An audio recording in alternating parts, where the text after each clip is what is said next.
Imagine you are walking across a wet field of volcanic ash. The sky is gray. The air smells of sulfur from a distant eruption. You are small, barely over 4 feet tall. Your face is more ape than human, but you are walking upright on 2 legs, and behind you, in the soft ash, you leave behind something that will outlast empires, religions, and the very memory of your face. 3,600,000 years later, Mary Leakey will uncover those footprints in Tanzania.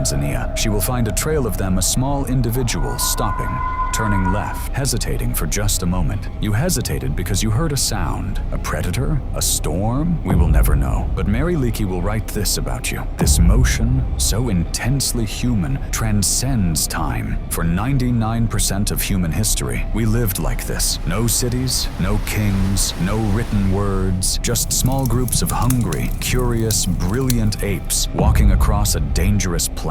This is the real story of the first humans. This is how we survived the ice ages, the predators, and ourselves, and this is the life we all forgot. For most of our existence, humans lived in an ice age. Not the cartoon version with falling rocks and sliding sloths, but a real, grinding cold that buried 2-mile-thick ice sheets over what is now Chicago, Berlin, and Moscow. Sea levels dropped, deserts expanded, and yet we thrived. A typical band of early humans was small, very small, perhaps 15 people, rarely more than 40. Why? Because the land could only feed so many. Every berry, every deer, every handful of wild grain had to be found, fought for, or dug out of frozen ground. If your group grew too large, you didn't start a city. You split up, you walked in different directions, and you probably never saw each other again. To understand how they lived, scientists have studied the few remaining hunter-gatherer societies on Earth, like the Hadza of northern Tanzania. The Hadza still hunt with bows and track vultures to find carcasses. They live within 100 kilometers of some of the oldest human archaeological sites on the planet. And here is what we have learned. These people are not primitive. They are experts. They know exactly where the water is, which plants will kill you, and how to walk for 3 days without getting lost. Nomads don't wander randomly. They follow the food. In spring, they moved to where the birds nested. In summer, they followed the gazelle herds. In autumn, they dug for tubers and collected nuts. They carried their homes on their backs, a few stone tools, a hide for sleeping, maybe a child in a sling. Everything they owned could fit in one arm, and that was the secret. To survive, you had to be light. You had to be ready to leave at sunrise. The most valuable object in a hunter-gatherer's life was not gold or jewelry. It was a sharp rock. At sites in Canterbury, England, archaeologists have found stone tools dated to over 700,000 years ago. These tools, hand axes, were crafted with stunning precision. They were the Swiss Army knives of the Stone Age, butchering meat, scraping hides, digging for roots, and throwing at prey. Hunting was dangerous, very dangerous. Most hunts targeted small animals, rabbits,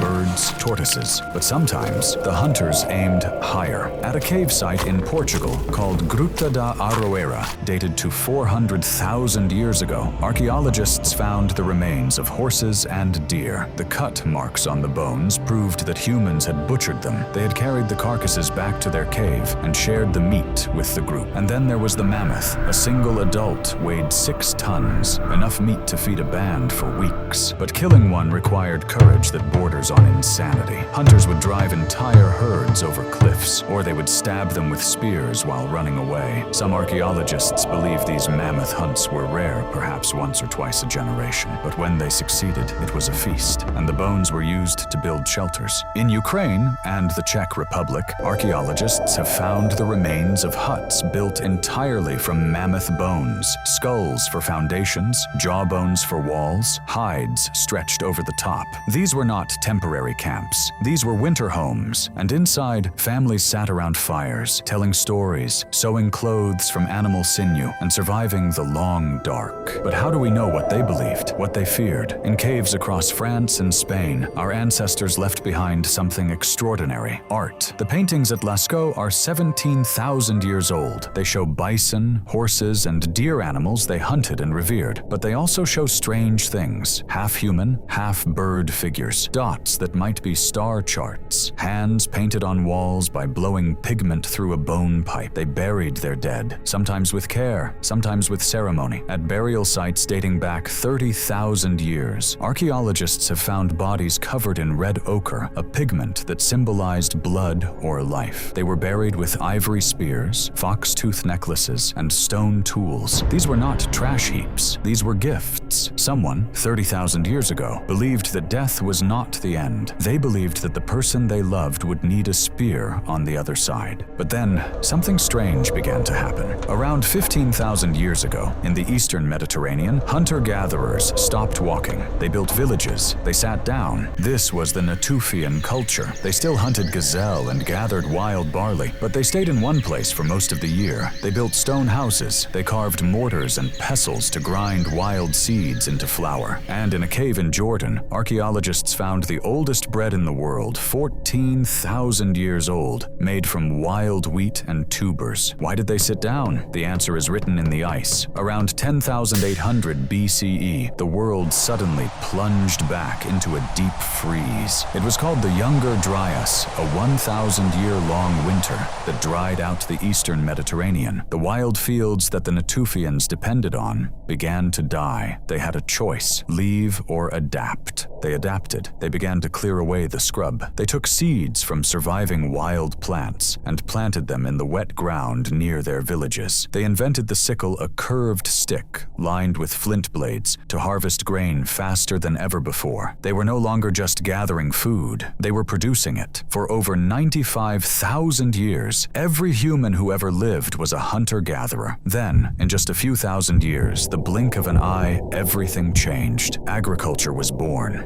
The first cities rose, kings, taxes, armies, and writing followed. But here is the question the archaeologists keep asking: was it a good trade? When we look at the bones of the first farmers, we see shorter lives, smaller bodies, and more disease. Their teeth were rotten from grains. Their spines were crooked from bending over fields. Hunter-gatherers, by contrast, were taller, stronger, and healthier. They ate dozens of different plants and animals every year, a diet more varied than most of us will ever know. And they had something we have lost: time, not as we measure it by clocks or calendars, but as a rhythm. The time to tell a story while the sun sets. The time to teach a child which mushroom is safe and which mushroom kills. The time to sit in silence and listen to the wind, because the wind tells you where the rain is, and the rain tells you where the animals are, and the animals are your tomorrow. 3,600,000 years ago, a small, upright ape walked across wet, volcanic ash. She turned her head to the left for just a moment, distracted by a sound, a shadow, a fear, and then she kept walking. She didn't know she was making history. She was just surviving. But her footprints survived every ice age, every earthquake, every empire that rose and fell. We are that ape. We still turn our heads at strange sounds. We still fear the dark. We still gather around fires and tell stories. And somewhere, buried beneath our cities and our screens, our bones still remember the walk. The long, impossible walk across a frozen planet, armed with nothing but a sharp rock and each other. This was how the first humans lived, and for 95,000 years, it was enough, until now.